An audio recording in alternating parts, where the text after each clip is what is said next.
What up, y'all? It's DJ Envy. And I am Gia Casey. And this is another edition of the Casey Crew. Welcome. And this week's episode of the Casey Crew is brought to you by Bevel. Now, shout out to Bevel for not only keeping our skin smooth, but for making sure that this product is for all of us and not just for some of us.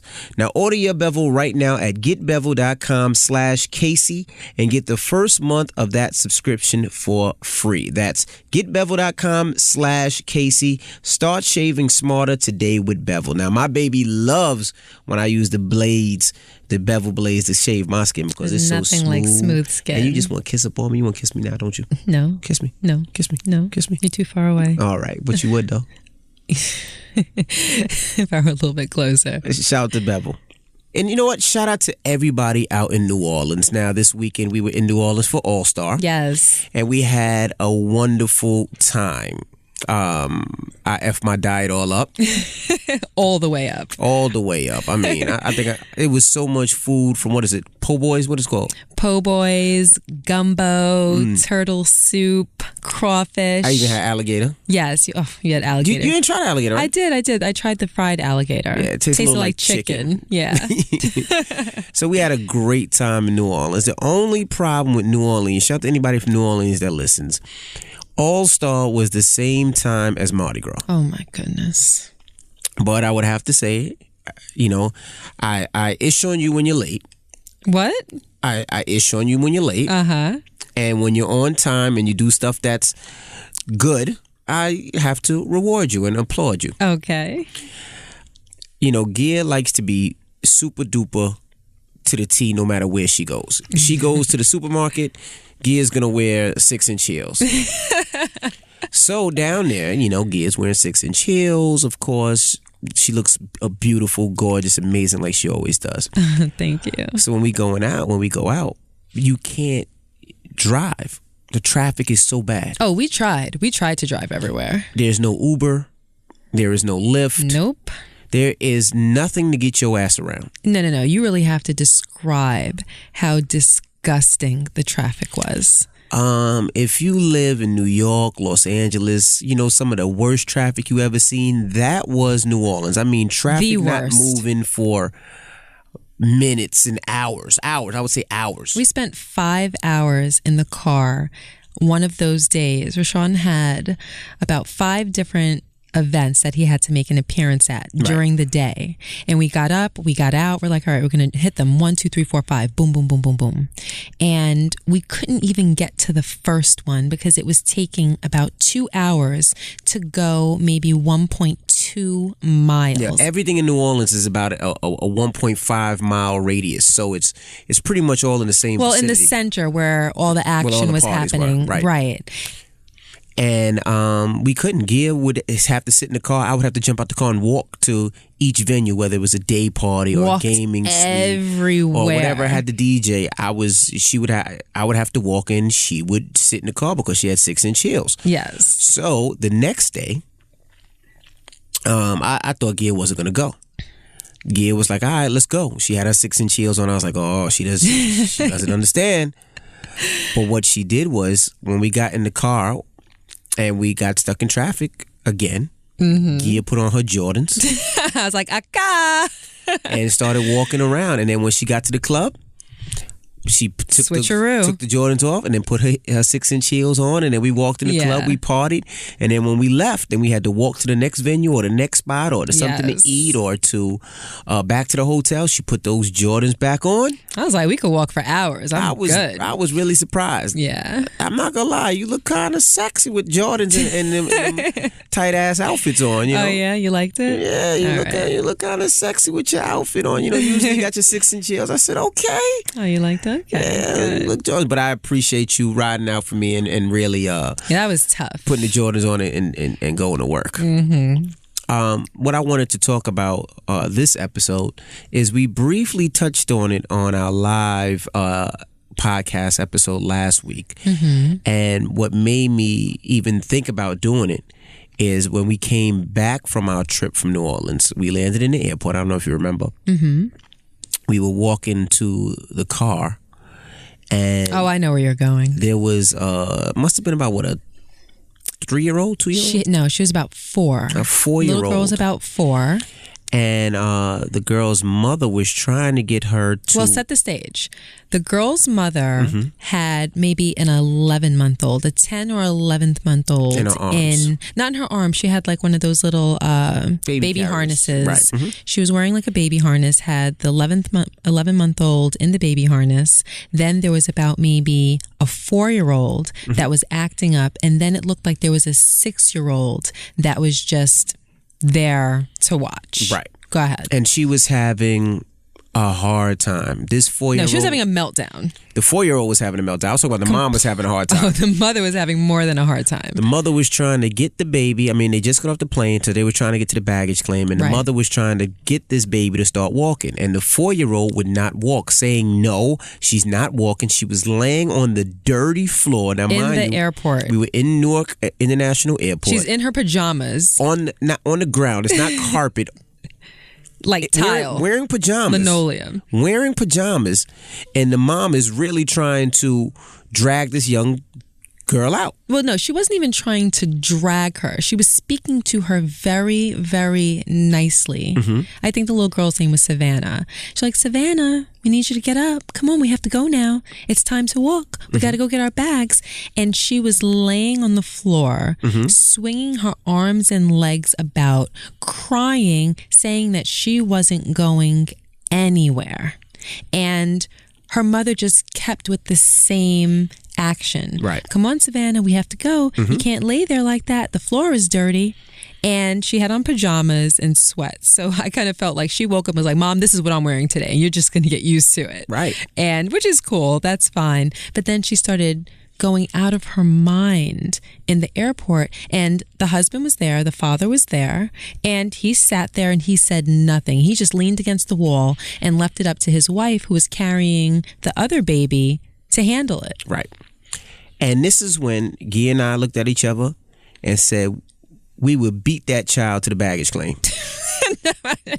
Well, maybe I said that and you just laughed. Yeah, I kind of laughed. I think the resonating thought was no bleeping way. Right. You know, No way. We all see it all the times where you have these 2-year-olds, 3-year-olds, 4-year-olds, and they're disrespectful to their parents, whether it's at Toys R Us or the supermarket. And they're running the show.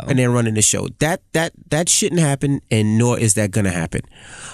We have 5 children, and they pretty much know that we don't play. No, we don't play. And you're not going to get away with bad behavior. And you're definitely not going to get away with bad behavior in public. And I think a lot of kids do it because they know they're in public and they feel like, oh, you're not going to do nothing in front of me and to me in front of everybody. That's not going to happen. It's a bad precedent to start.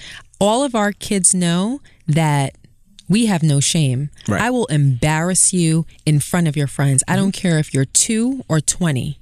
I will embarrass you. Right. Which brings me to, we've had a lot of I ain't gonna say a lot of complications, but we had a lot of incidents with our children. Sometimes you got to pop them, but there was one that it was probably one of the worst that stands out crazy. Well, no, it's one child that stands out crazy amongst the other children. Maybe one incident that stands out amongst many. Right. And this is with our son, Logan. Yes.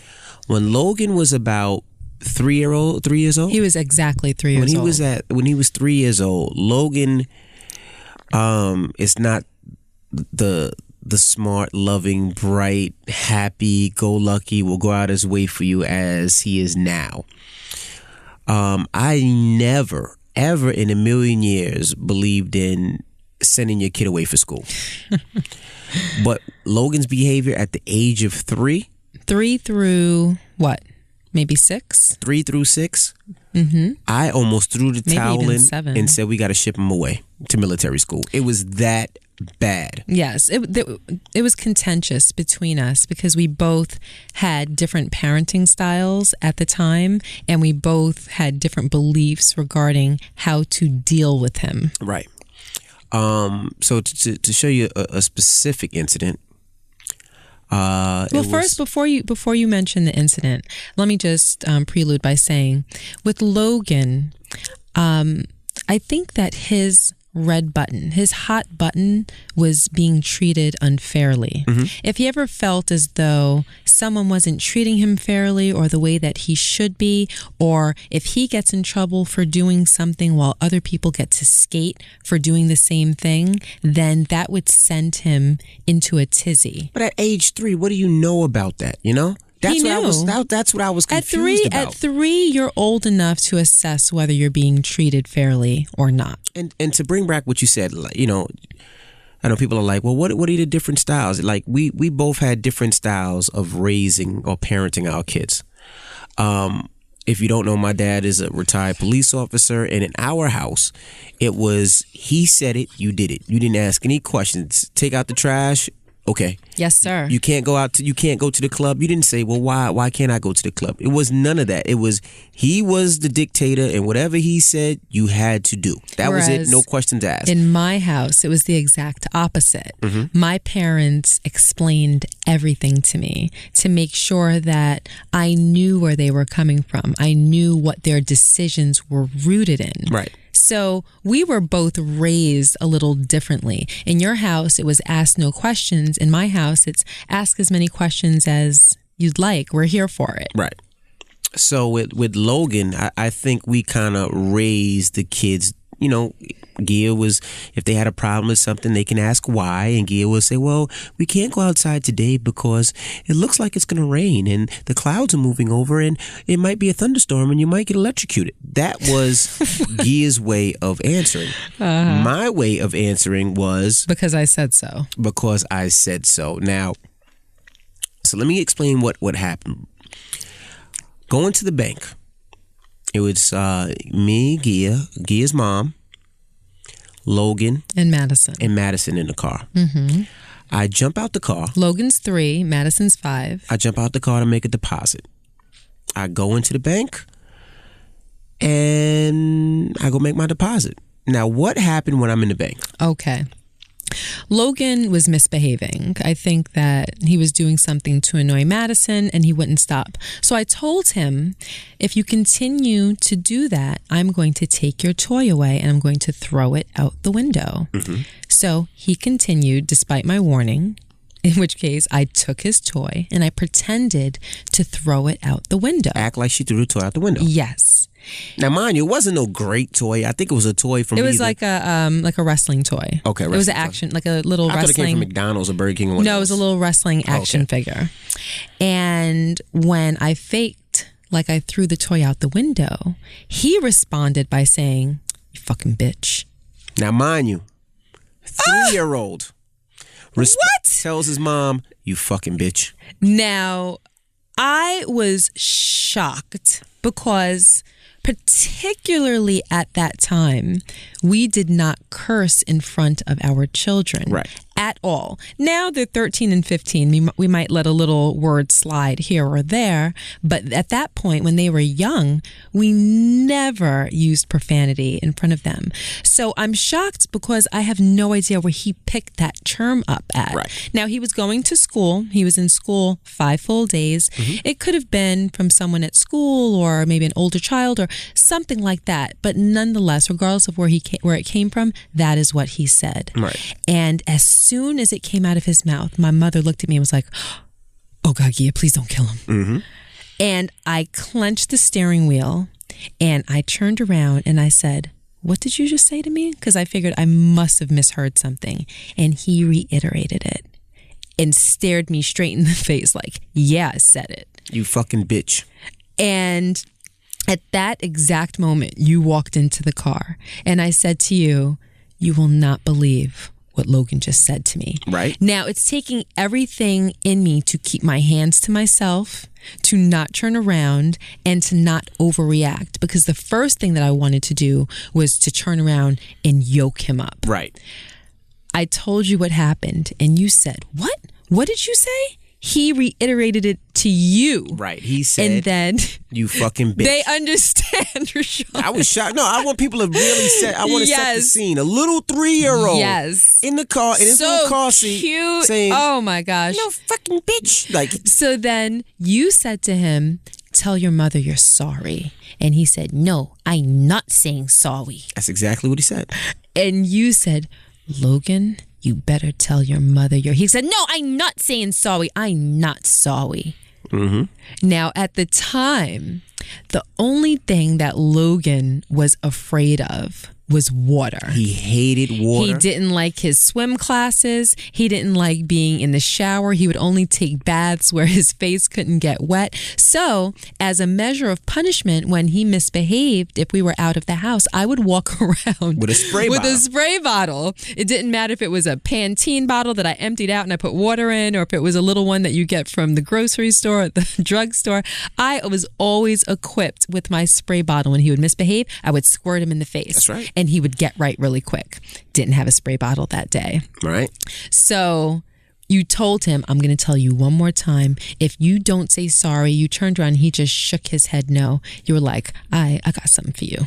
No, I believe, I believe I grabbed his shirt and I was like, say sorry. He was like, I'm not saying sorry. He was so adamant. I was so impressed, but not in a good way. I was like, this little mother effer. Yes, he didn't respond to me. He didn't respond to you. He didn't respond to the look of fear and panic in my mother's face that was trying to warn him, get right quick, because what's about to unfold, you're not going to like, little boy. Right. So I hopped in the car, started driving back to the house. Right. And now the bank was only maybe 5 or 6 minutes away from the house. I'm jetting back to the house because now I'm steaming. I mean, your knee was shaking. You can see the fire coming out my ears. You can see the steam coming from my forehead.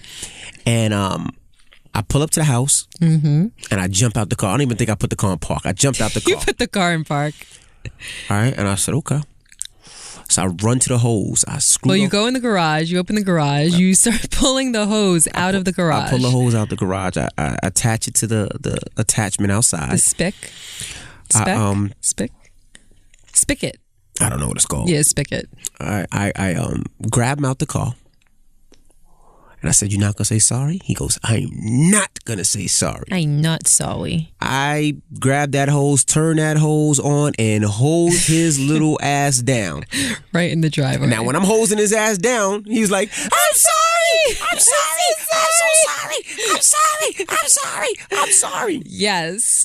Yes. And from that day forward, he has never, and mind you, he's 13, he has never so much as murmured a curse word in our presence. Right. To the other day when he said, what was it?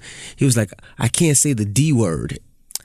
The D word. It was what? I don't remember what you're talking. I remember it happening. Oh man, I don't remember what the word was. I don't think it was a D word. It was another. I can't remember what it was. Oh, it was the H word. He said, I can't say the H word. He was like H. He was like hell. Oh yeah, it was the H word. He's like, can I say it? I was like, yeah. He goes hell. I was like, that's not a curse. He was like, oh, I just wanted to make sure. Because we're not allowed to curse or say anything. Because I have a list of words that aren't necessarily curses that they're not allowed to say in front of us either. Right. And they're not allowed to say it in front of their friends. I think maybe a hell or a heck or whatever might slip in front of their friends, but it's so stiff that even when their songs come on, they bleep out, mute out their own words. Even if it's just a suspect word, they mute that word out real quick. These ain't loyal. Yeah, absolutely. No, they just leave it blank. They're like, these ain't loyal. And they just leave it like that because that was so traumatizing for him, I think. And Madison is just going to listen to what she's told regardless. But that was just one thing. That was the thing that I think that we noticed that kind of sparked Logan's bad behavior during that stage of his life. And then it oh my gosh, you remember the school bus incident? Yeah. Oh my gosh. The school bus incident. So, now this was maybe second grade, forward to second grade, first grade. The reason we're telling you these stories is people always ask, well, how do you discipline your kids? Do you pop them?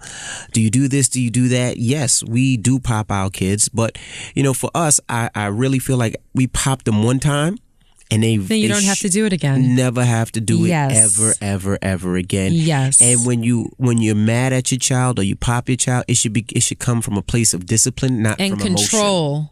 Not from emotion, because when it's emotional, it's a little different and you don't have any control. It should become, I'm going to discipline them and that's it. A lot of people go too far. They go over the top and that's not where you want to be. I've been grabbed and yoked up from my mother, my grandmother, my aunt. My father never hit me. Father never hit me. He just gave me that look and I was scared. I probably shit in my pants. He gave me that look. Gear's mother beat the I used to get beat. The shit out of God. Excuse my French. We had in my house the big red belt and the big black belt.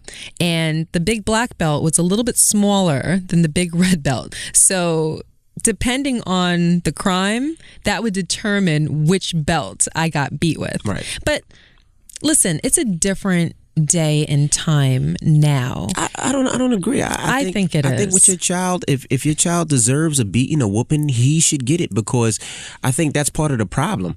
I feel that parents are not necessarily popping their children, and what it's doing is I think the kids are smarter. They know that they can't be popped. They know that they can't be beat. No, I think that it's true, but I'm talking about from the perspective of acceptance. When I was a kid, it was okay to beat your children. Right. If your child talked back, if he or she was fresh, if she misbehaved, if she embarrassed you, they would get a beating when they got home. Right. I got beat. I remember one time I went and I hid under the bed and my mom took a broom and was trying to poke me out of the bed with the broom. I mean, my mother has picked up an extension cord. Like I used to that's get, a little too far. But I mean, I never looked at it as being abused or anything like that, because I did deserve it. I might call diapers on your mom right now. She hit you with an extension cord? Yeah, I got hit with an extension cord before. Whatever was within her reach, my mom would pick up and pop me with.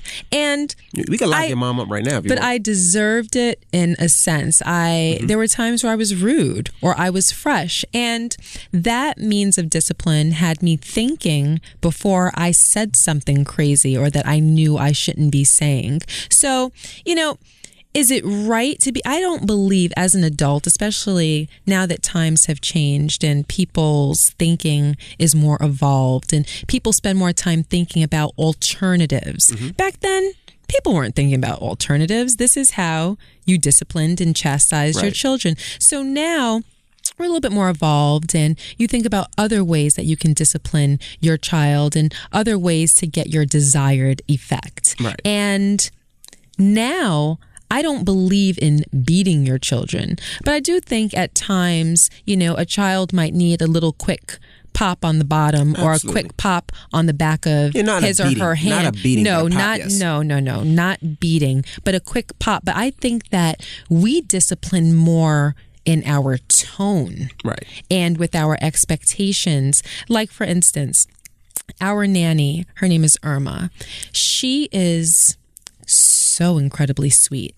And the way that she treats Jackson and London in particular, because they're two toddlers, obviously our fifth child is a baby, so she doesn't apply. But the way that she deals with our toddlers is in such a sweet, submissive manner, where Jackson, who's our 2-year-old in particular, takes advantage of her because he knows that Irma loves him so much, and Irma's going to say yes to everything and let him do everything. And if he wants to be picked up, he's going to be picked up in that moment. If he wants a snack, he's going to get that snack in that moment. If he throws something and she tells him not to, he can wait about 15 seconds and throw it again, and there's going to be no repercussion.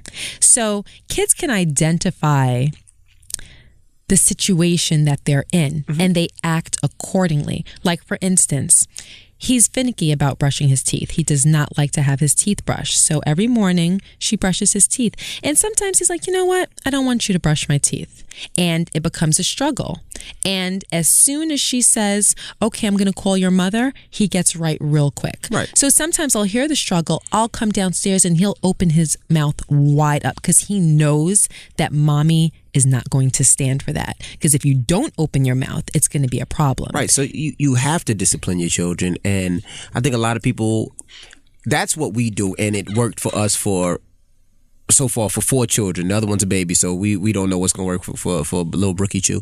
But it's worked for us. and all our kids are in line, and all our kids respect us. When you say it, how do you define it? You said it's worked for us. The What's discipline. it to you? I think How do being you stern, I think categorize our discipline? think if a child doesn't listen and has to be popped, you pop a child. I mean, you don't beat a child, but you pop a child if you have to. We've done it with Madison.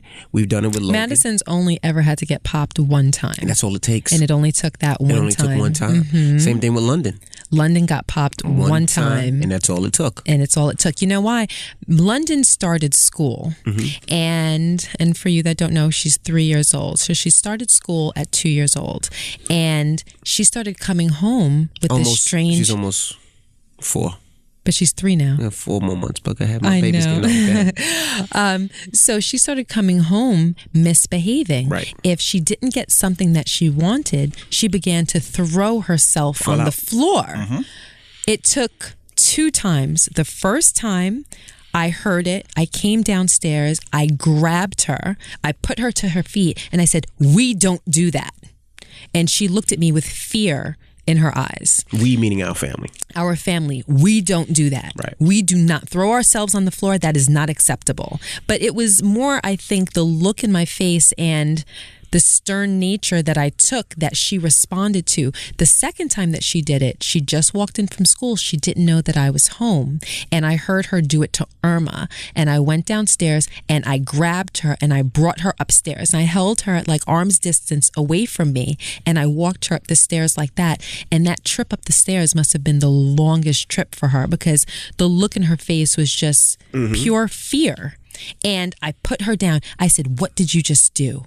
And she said, "I fell on the floor." I said, "No, you didn't fall on the floor. You threw yourself on the floor." I said, "I told you last time, do we do that?" "No, Mommy, we don't do that." I said, "Are you certain? Will you ever do that again?" "I will not do it again." I said, "Because if you ever do that again, there is going to be consequences to pay."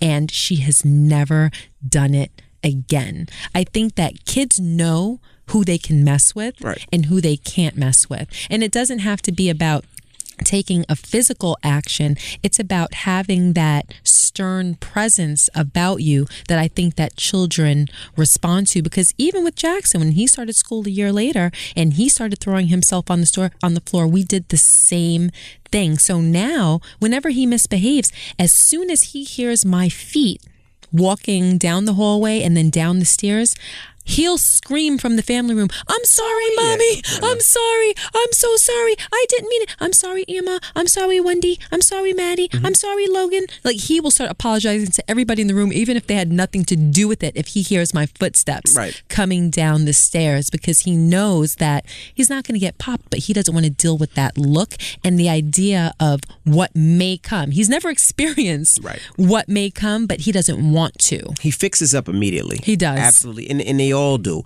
And I just want to touch on something that you mentioned before, and I think I got you off topic. You mentioned the school bus incident. Oh, yes. Logan would take the school bus home every day. And he would get into an incident on the bus sometimes. Now, Logan's problem is he's a real tough kid, meaning that, but a small kid, but strong. Sometimes he would get into incidents with other kids on the bus, and Logan's not going to cry. You're not going to get that boy to cry for nothing. You could punch him in his face. I'm talking about the other kids in the school. You can clothesline him. You can kick him. He's not going to cry. He's just that kid. Right. But, so he would get into incidents on the school bus where, let's say, a kid will shove him or a kid will punch him. Logan will punch the kid back. The kid will cry. Right. Logan would get in trouble because when the principal came on the bus or the teacher came on the bus, Logan was the only kid that's not crying. He's just not a crier. And we had to go through that. I mean, it would make him look as though he was the aggressor because he's sitting there like everything's fine next to a kid who's crying. Meanwhile, the other child may have been the aggressor in that situation. But because he was so tough and defended himself so well, I think that he got a little bit of a bad rap because of it. Right. So one day he's on the bus and he got into an incident with a kid on the bus, and the kid was crying. The principal comes up on the bus and says, "Hey, Logan, I need you to get off the bus." So Logan says, "No, I'm not getting off this bus." So the principal's like, "No, Logan, I need you to get off the bus. All these kids have to go home. You have to get off the bus." And he says, "Well, if I get off the bus, how am I going to get home?" No, he didn't say that yet. All he said was, I'm not getting off the bus. Uh-huh.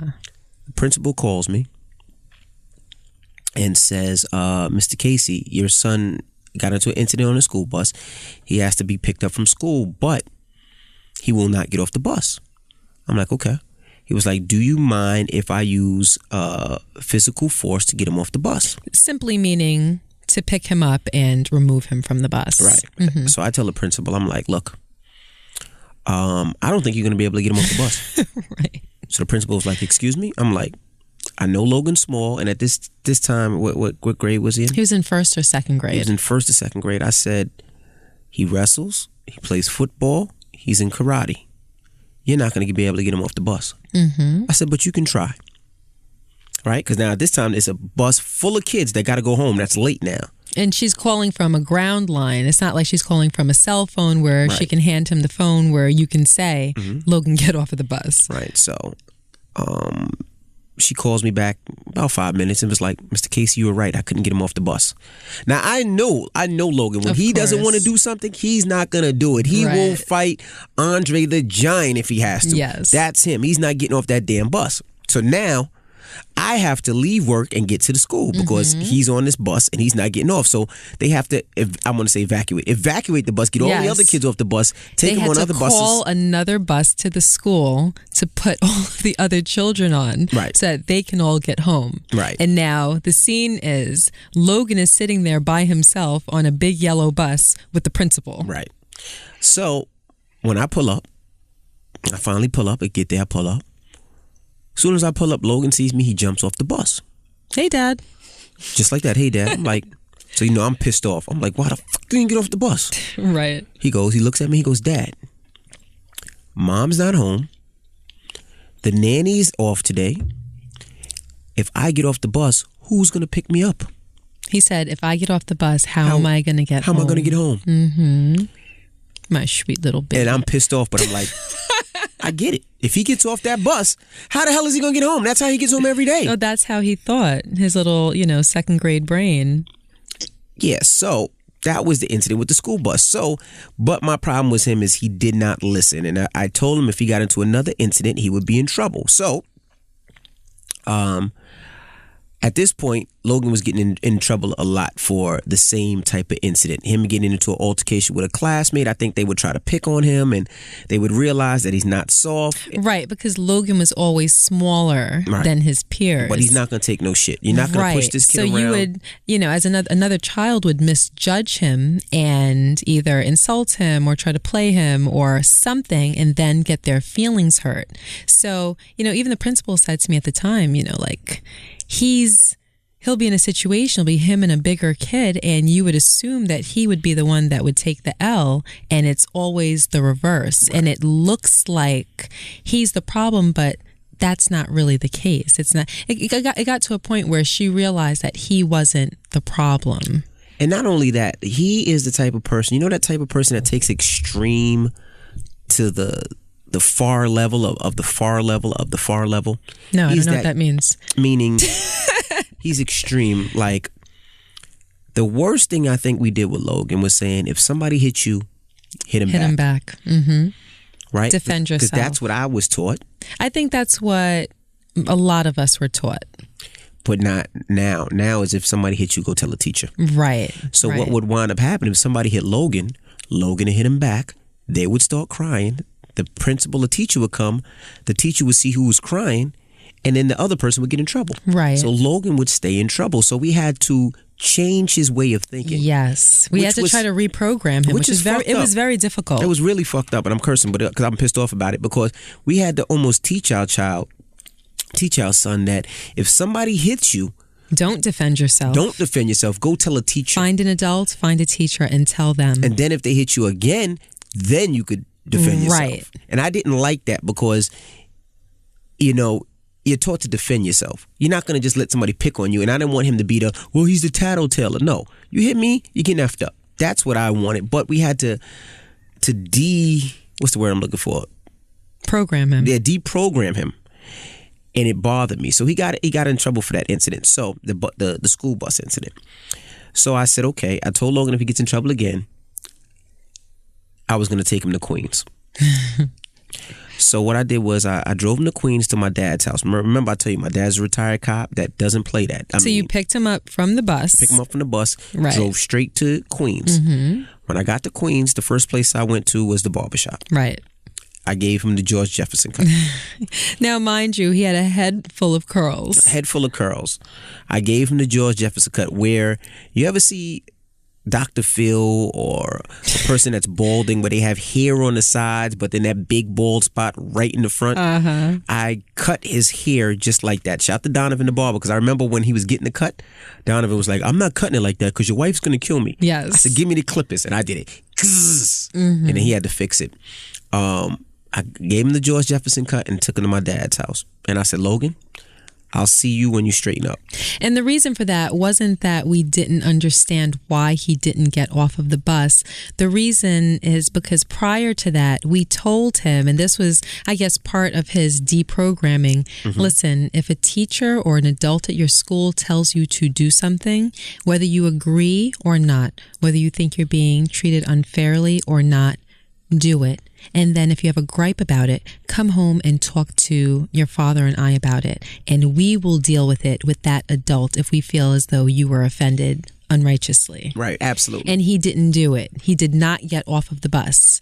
And he had to be punished for that, even though in hindsight we realized why he didn't get off of the bus. And we were able to make a little bit of sense out of it. But that's why he got punished. Right. So, back to disciplining our kids and people disciplining.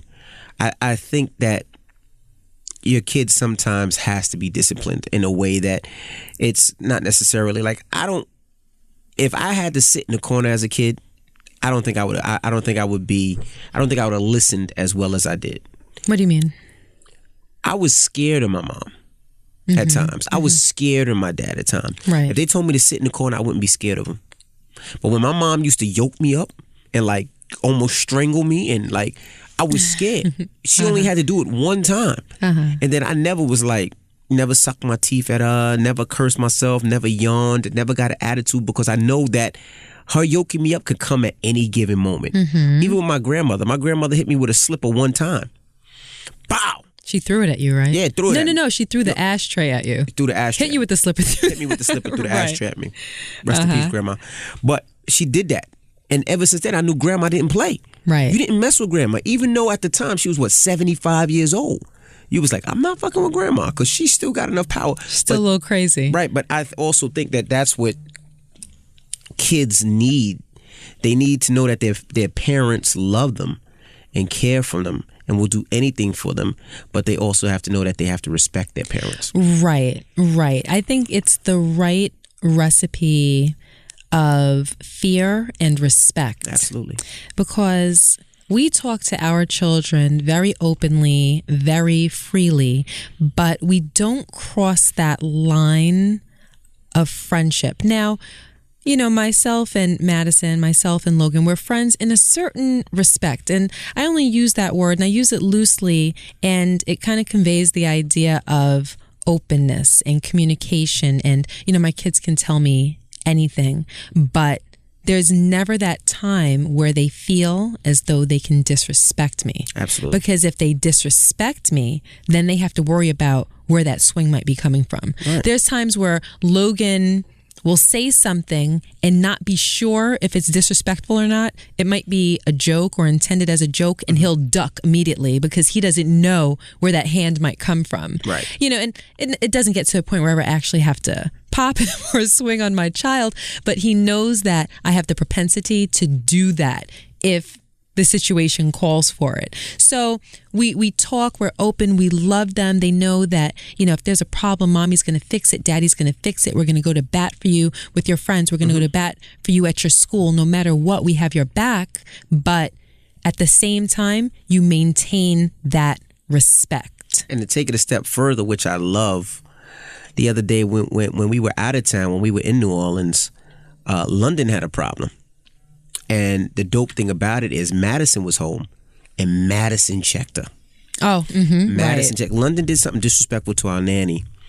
I don't remember what it was, whatever. But Madison, our 15-year-old, pulled London to the side and said, no, we don't do that here. Right. That's not what we do. Right. You're going to talk to the nanny with respect. And if you don't, you're going to get popped. Right.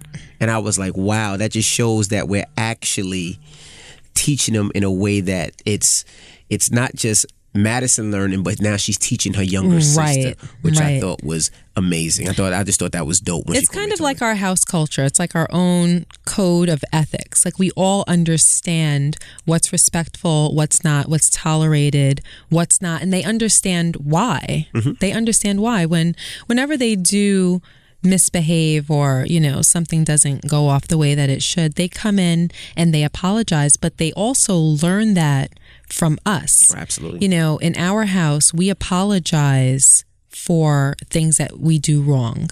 Nothing happens in our house that that's not acceptable without somebody taking accountability for it. So for instance, if you and I get into an argument and for whatever reason, whether we're loud or the kids are around and they see that maybe, we're not our happiest, or they might see a look on our face and they know. By the time that, we've wound down, someone is going to assume responsibility. Right. Someone is going to go to the other and apologize. And we take every opportunity that we can to teach our children from our experiences. So if I'm out and something happens and I see a lesson in it, I'll come home and tell the children. So if we get into an argument or a disagreement, once one of us is assumed responsibility, we'll pull the kids in and say, hey, mommy and daddy just had a disagreement about X, Y, and Z.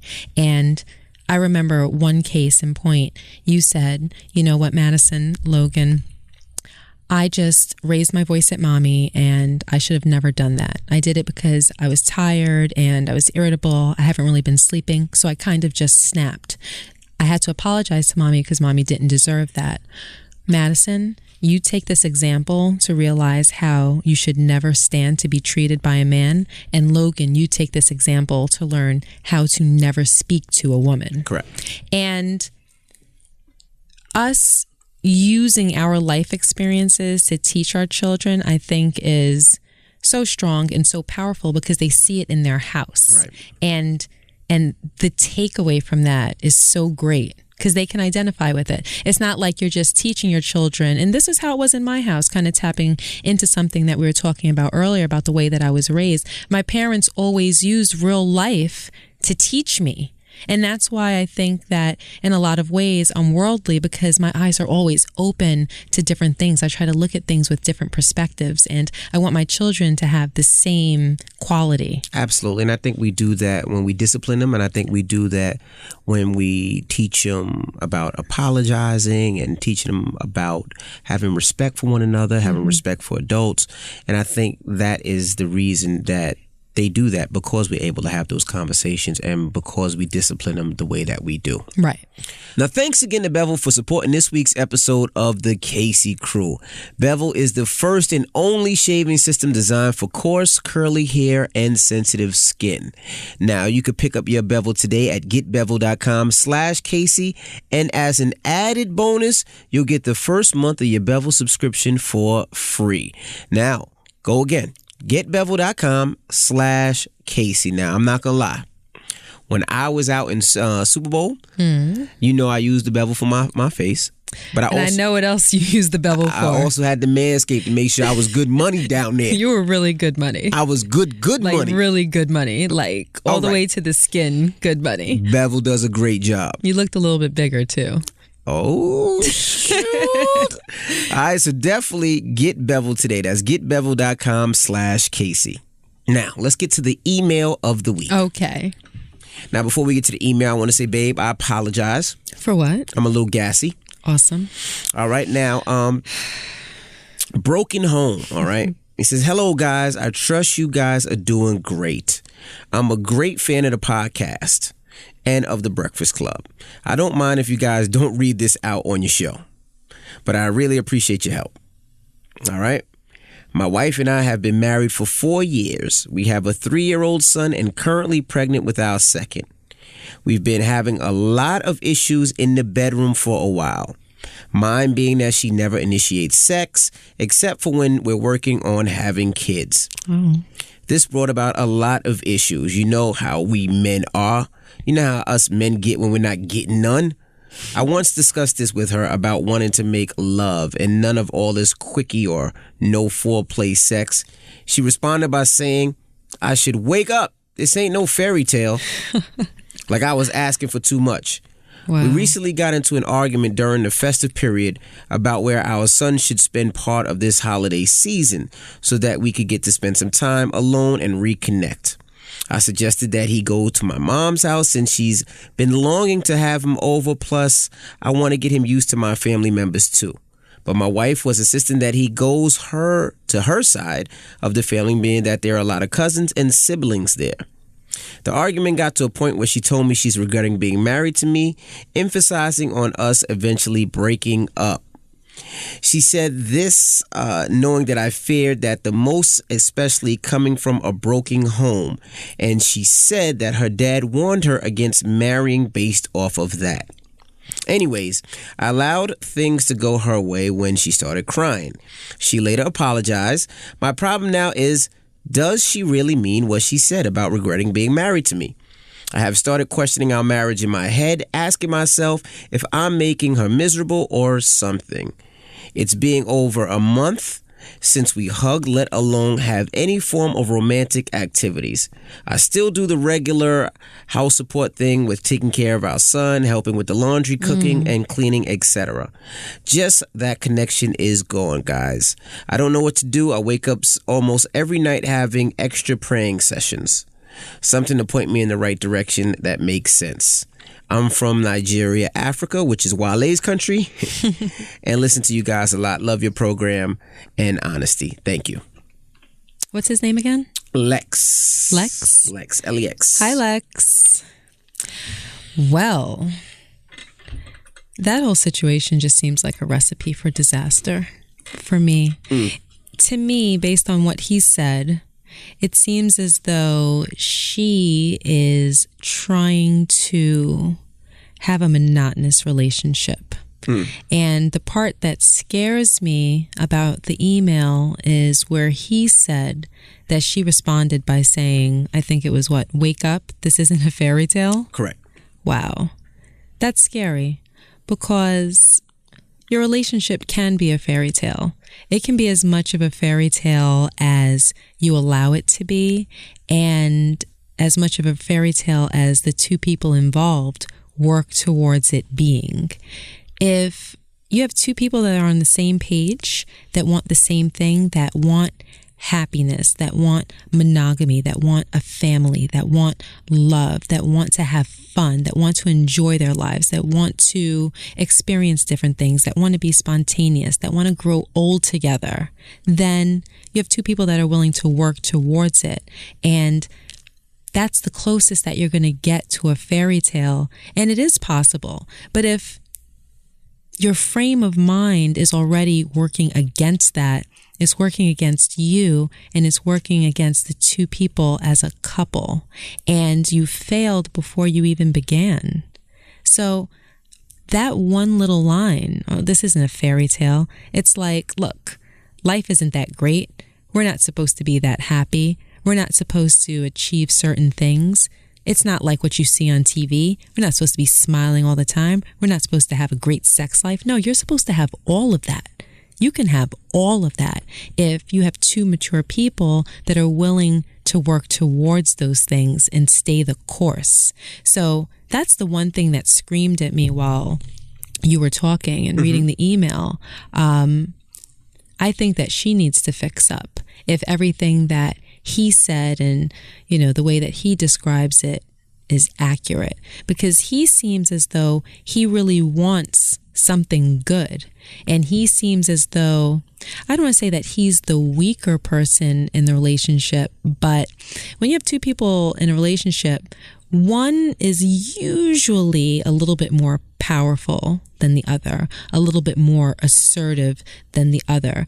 And I think the reason for that is, you know, a lot of times you have one person that's yearning for something or fearing something, and the other one oftentimes kind of has a certain level of control in that. So he said, that she knows that one of his fears is rooted in having his children be in a broken home or coming from a broken home, because I'm assuming that he was from a broken home. Correct. So her power, or some of it, may lie in the fact that she knows that he doesn't want that. So that can be the card that she plays. She can kind of use that to assert her power and instill fear in him and kind of dangle things in front of him and say things and get away with it. And I know that because I used to do that. Mm-hmm. You know, I was definitely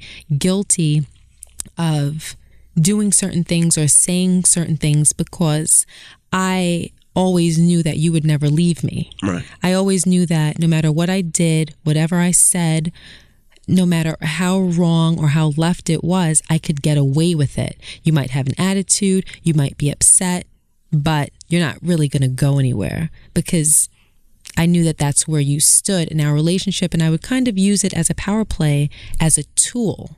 And I would say things that I absolutely did not mean. But this is when I wasn't on the right course.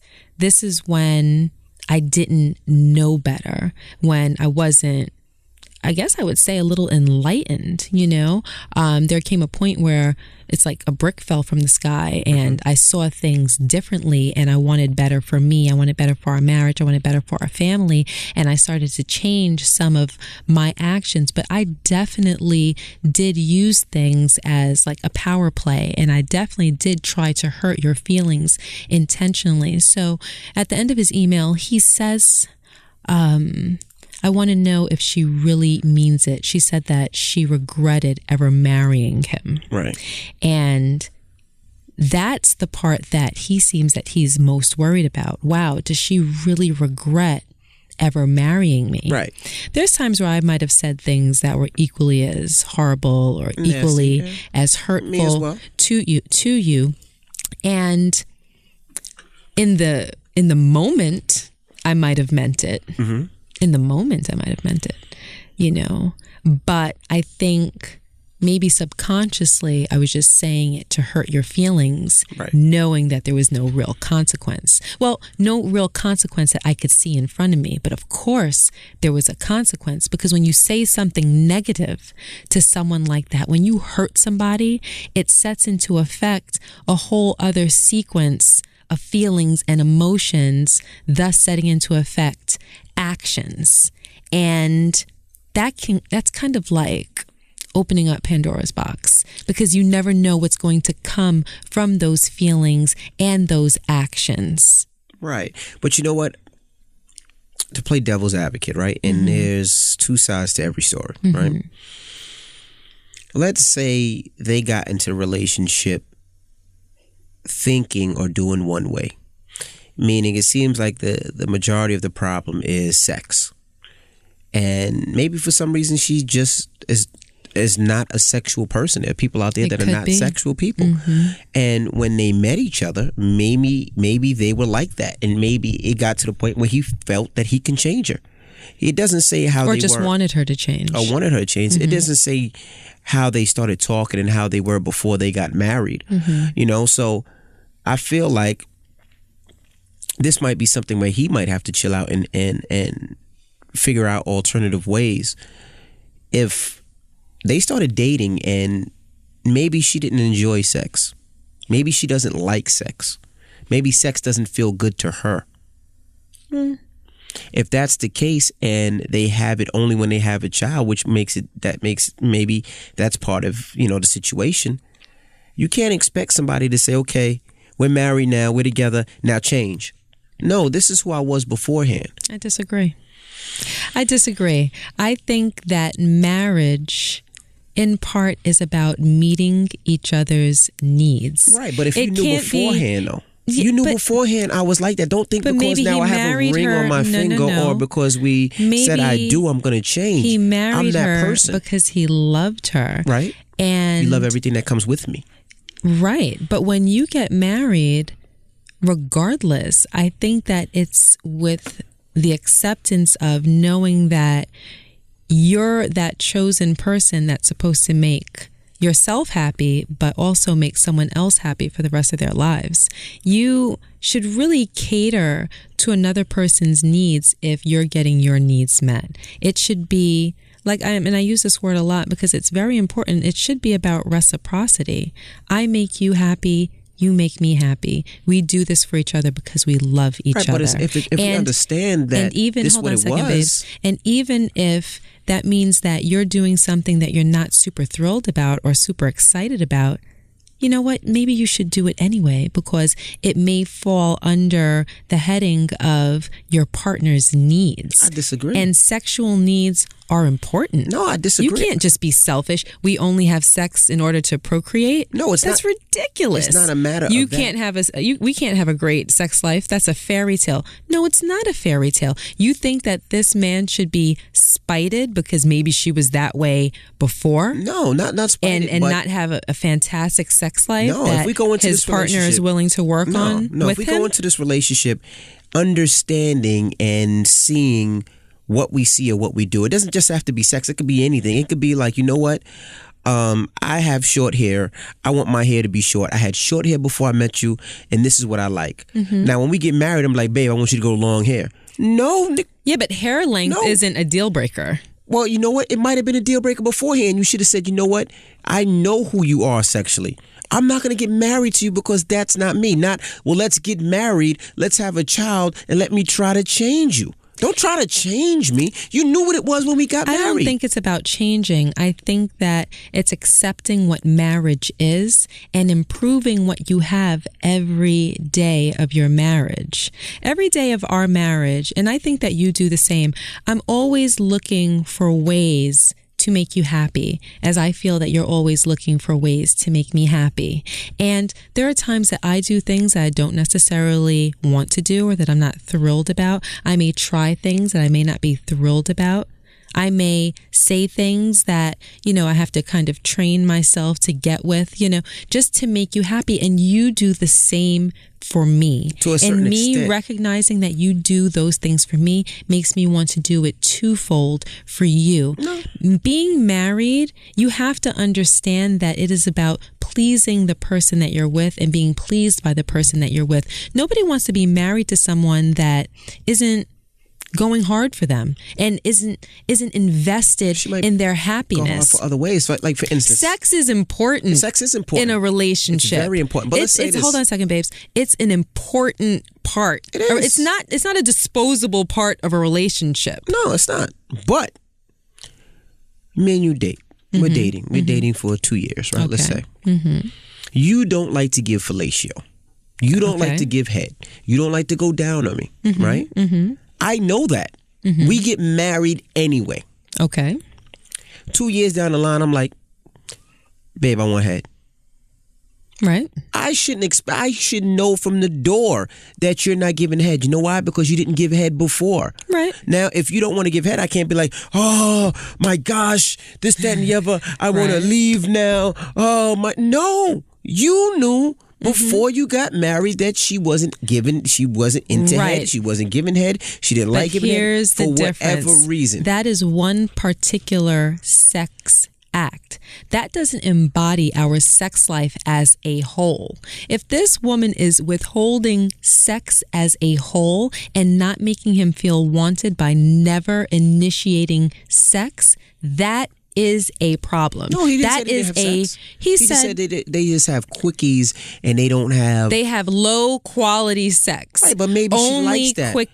But it's not only about what she likes. It's also about what he likes. But they're having low quality sex. But maybe they always had low quality sex. What else did he describe it as? He said no foreplay. No foreplay, low quality sex. It might have always been like that. Not only that, she might have been sexually hurt or raped. But whatever that is, if she suffered a trauma, it might have been before that. Listen, if she suffered a trauma, then together they need to work through that. They need to see a therapist or a specialist or something like that to get to the root of it. My point is, if there is a problem, both people in a marriage, not just someone that you're dating. When you're dating somebody, you can come and go as you please.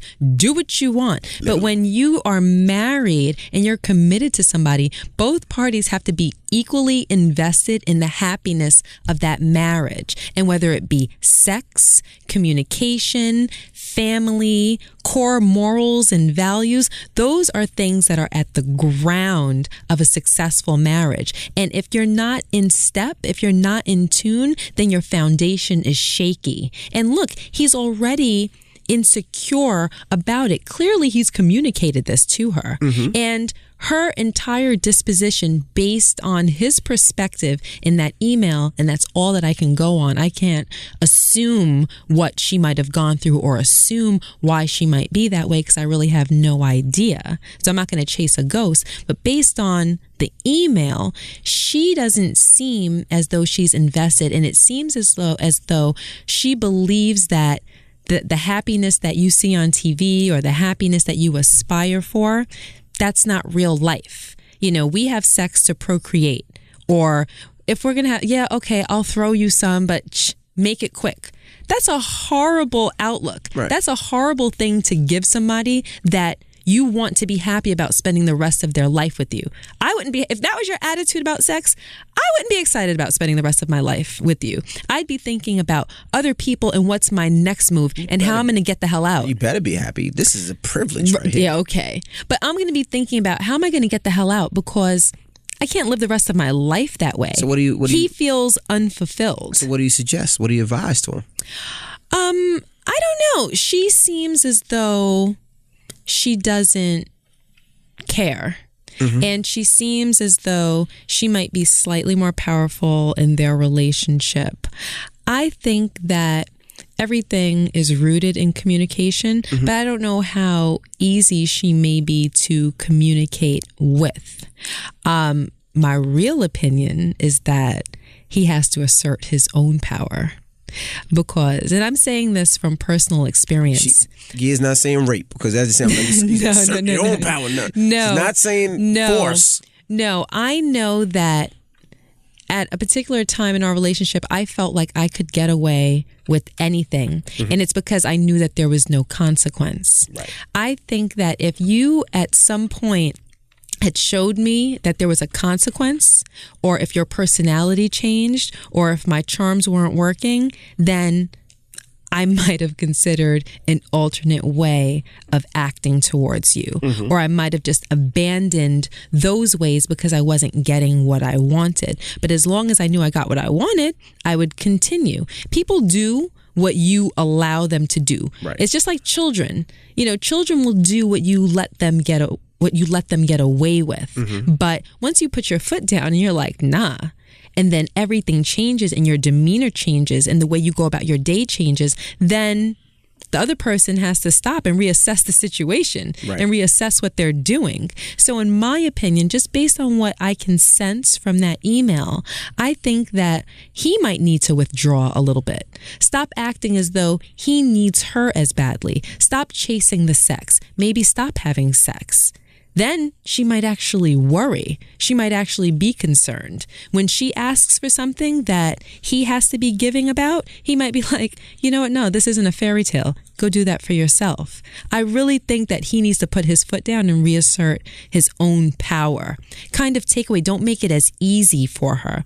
She fears that they're going to, she knows that he fears raising his children in a broken home. Don't stress that as much. Kind of give the idea of, all right, well, if it comes to that, it comes to that. She knows he doesn't want to leave because he doesn't want his children to come from that kind of situation. So she can throw her weight around as much as she wants. But if he's just like, you know what, maybe it might have to come to that. You know, maybe I might have to be, but don't bluff. Okay. Don't bluff, you know. I think that he just has to change his frame of mind and say, you know what, if this woman isn't willing to work on having a good marriage with me and doing this dance with me and loving me the way that I want to love her and have something positive, then maybe I can't be as invested. So I think my opinion, if he were my friend, I would say maybe you need to pull away, but you have to gauge it. You know, you don't want to jump all the way out the window. You gauge it. You take that course of action and you see how it's affecting her. If it's working in your advantage, then you continue, but you tread lightly. You don't want to jump all the way out the window because then you might get a result that you're not really prepared for. So I think he has to monitor his situation and kind of pull back and not make it as easy for her. Because right now I think she's acting as though there's no consequence. Okay, well, I would love to know how the relationship happened before they got married. And if Gia's advice doesn't work, what you can always do is when she's sleeping, if she doesn't want to give you none, just put it on her back. Shut up, Rashawn. Just get some lotion right on her back. She doesn't seem like the type that's there for that. She'll feel the warmth. She'll know exactly what it is. She'll feel the warmth and know exactly what it is. But Lex, good luck and stay in touch with us. And Lex, I think that she might just be saying that she regrets marrying you, maybe just to hurt your feelings. I mean, it could be true. She might have meant it in the moment, but I doubt that people tend to say things just to hurt people's feelings when they know they can get away with it. So don't run with that. Okay. Well, we wish you the best of luck, and please email us and keep us posted. We'd love to know how everything works out, and hopefully you guys make it work. Yes. All right. Now, in order to support our show, we need to help with some great advertisers. And in order to find great advertisers, we'll need to learn a little bit more about you. So please go to podsurvey.com/crew and take a quick anonymous survey that will help us get to know you a little better. That way we can show advertisers just how great our listeners are. Even if you've taken a podcast survey before, this one is specific to our show. So we really need you to take it too. Plus, once you've completed the survey, you can enter to win a $100 Amazon gift card. Again, that's podsurvey.com/crew. Thanks for your help. Thank you. Now it's time for Argument of the Week. Hey guys, my name is Michael from Fort Lauderdale. I love your show. I wanted to come to the live show so bad. Hopefully you'll do one out in Florida where me and my girlfriend can attend. Now, we've been together for 7 years. We are engaged, and I'm not going to lie, I love how big boobs look on girls. Now, my fiance has a size A and A cup, and I really want her to get plastic surgery. I want her to get implants. She says no. We argue about it all the time. This is my desire. Wow. This is something I dream about, and this is something I want. If she's my fiance and going to be my wife, shouldn't I'm trying to read it.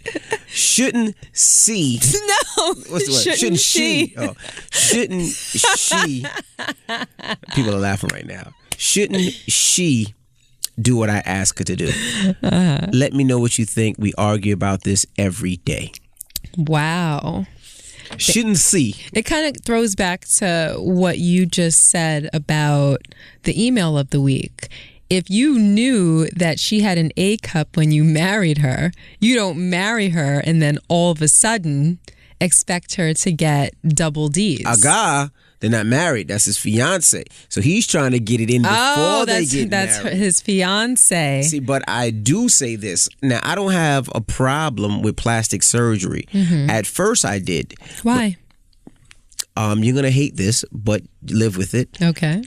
I've seen a lot of ugly women become beautiful with plastic surgery. I don't like that I'm going word. to say it again. Just don't. I've seen a lot of ugly women become pretty with plastic surgery. And this is something that I was like, wow. You look at the before pictures and you be like, that's a not attractive duckling. Ugly duckling. And then you look at it now, you be like, okay, I get it. I understand. But if she's comfortable with having A boobs and she doesn't want implants, That's what she should be able to get. You should be able to love her for who she is, whether she has A boobs, B boobs, C boobs, D boobs, or double D boobs. I think he loves her. He's, I believe, referring to his attraction towards her. It shouldn't matter, because one thing about looks, and I think a lot of people know this, looks fade.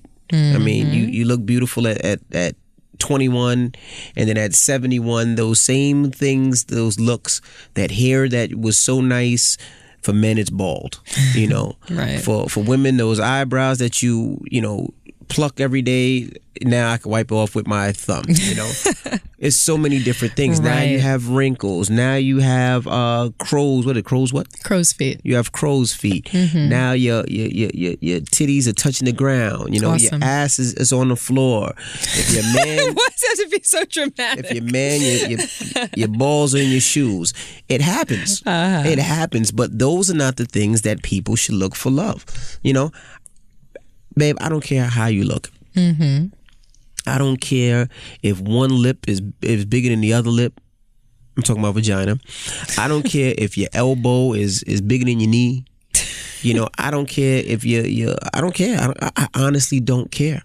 I like and love you for you. I'm attracted to you for you.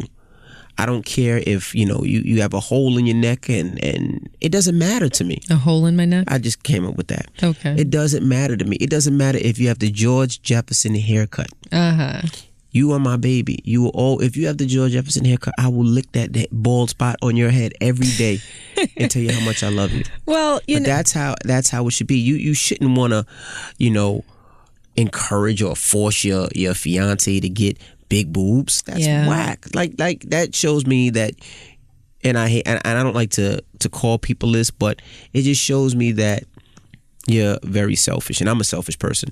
That you're very selfish, and you're not actually thinking about how your fiance feels or how your fiance looks. Just imagine if she came up to you and was like, "Yo, I need you to get a penile implant because you're kind of small, son." How would that make you feel? You know. So, to me, if I was her, I would be like, F off, go eat worms, kick rocks. I hope you fall on your face and break a tooth. Well, first I'll start by saying that him trying to force her to get breast implants is creating, I believe, for most women, possibly for her, an insecurity about her body. Right. Because if he's so adamant about it, that would imply that he's not happy with her breasts or her body the way that it is.